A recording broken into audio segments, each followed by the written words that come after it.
ഞാൻ ചാടി എണ്ണിച്ച് റൂമിൽ നിന്ന് ഓടി രക്ഷപ്പെട്ടു. പുറത്ത് വന്നപ്പോഴത്തേക്ക് വണ്ടി എല്ലാം ഇടിച്ച്. നമസ്കാരം, കൊട്ടാരക്കര മീഡിയയിലേക്ക് സ്വാഗതം.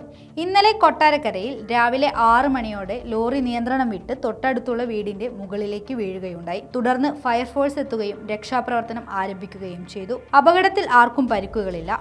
ലോറിയിൽ ഡ്രൈവർ മാത്രമേ ഉണ്ടായിരുന്നുള്ളൂ. തമിഴ്നാട്ടിൽ നിന്ന് ലോഡ് കയറ്റിക്കൊണ്ടുവന്ന വാഹനമാണ് നിയന്ത്രണം വിട്ടത്. അപകടത്തിന്റെ കൂടുതൽ ദൃശ്യങ്ങളിലേക്ക്.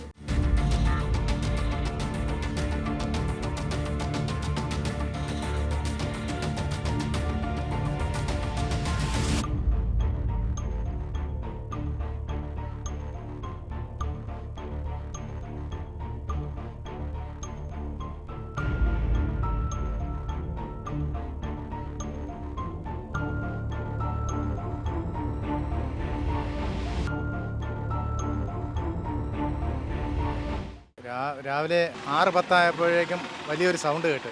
അങ്ങനെ ഞാൻ ചാടി എണ്ണിച്ച് റൂമിൽ നിന്ന് ഓടി രക്ഷപ്പെട്ടു. പുറത്ത് വന്നപ്പോഴത്തേക്ക് വണ്ടി എല്ലാം ഇടിച്ച് എല്ലാം പൊളിഞ്ഞ് നാശമായതാണ് കണ്ടത്. പിന്നെ അതിനുശേഷം ഫയർഫോഴ്സുകാർ വന്നായിരുന്നു. ഫയർഫോഴ്സുകാർ വന്ന് അവർ എല്ലാവരും ഇനി ഇവിടെ താമസിക്കരുതെന്നാണ് പറഞ്ഞത്, ഇടിഞ്ഞു പൊളിഞ്ഞ് കിടക്കുന്നുണ്ടേ. അതിനുശേഷം പോലീസ് സ്റ്റേഷനിൽ പോയി കാര്യങ്ങളെല്ലാം പറഞ്ഞു കൊടുത്ത് SI എടുത്ത് വണ്ടി ഇടിച്ച ആളുകളെല്ലാം ഓയിലാന്നാണ് പറഞ്ഞത്, അവർ കോൺട്രാക്ടേഴ്സാണെന്നാണ് പറഞ്ഞത്. പോലീസ് സ്റ്റേഷനിൽ ഞങ്ങളുടെ കൂടെ വന്ന് എല്ലാ കാര്യങ്ങളൊക്കെ അവർ ഒപ്പിട്ടിട്ടൊക്കെ പോയി. വണ്ടിക്കകത്ത് ഡ്രൈവർ മാത്രമേ ഉള്ളായിരുന്നു. എൻ്റെ ഭാര്യ പിതാവാണ്. എൻ്റെ പേര് റാഷിദ്. ഇന്നലെ ഒരു 6 മണിക്ക് ശേഷമാണ് സംഭവം. തമിഴ്നാട് നിന്ന് ലോഡായിട്ട് വന്ന വണ്ടിയാണ്. ഓയൂരാണ് ഇതിൻ്റെ ഓണർ, ഓയൂർ ഭാഗത്തു നിന്നാണെന്ന് പറഞ്ഞത്. ഇവർ തന്നെ ഇത് റെഡിയാക്കി തരാമെന്നാണ് നിലവിൽ പറഞ്ഞിരിക്കുന്നത്. അപ്പോൾ എഗ്രിമെൻറ്റും കാര്യങ്ങളും ചെയ്ത് അവർ വണ്ടി മാറ്റി വീട് പൂർവ്വസ്ഥിതിയിലാക്കി തരാമെന്ന് അവർ സമ്മതിച്ചിട്ടുണ്ട്. അപ്പോൾ ഇതിൻ്റെ ലോഡ് നീക്കം ചെയ്തതിന് ശേഷമേ ഇത് മാറ്റാൻ പറ്റത്തുള്ളൂ. വാപ്പ ഈ റൂമിൽ ആയിരുന്നു രാത്രി. വെളുപ്പിന് ശബ്ദം കേട്ടപ്പോഴാണ് പുള്ളി എണ്ണിച്ച് മാറിയത്. എന്തോ ഭാഗ്യത്തിനാണ് രക്ഷപ്പെട്ടെന്ന് വേണേൽ പറയാം.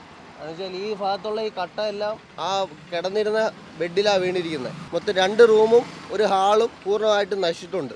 ഓണേഴ്സ് നല്ല രീതിയിലാണ് നമ്മുടെ അടുത്ത് നിൽക്കുന്നത്, കാര്യങ്ങളെല്ലാം ചെയ്തു തരാമെന്ന് പറഞ്ഞിട്ടുണ്ട്. ഇന്നലെ പോലെ ഇവിടെ പൂർണ്ണമായിട്ട് ഉണ്ടായിരുന്നു, ഇവിടെ തന്നെ ഉണ്ടായിരുന്നു.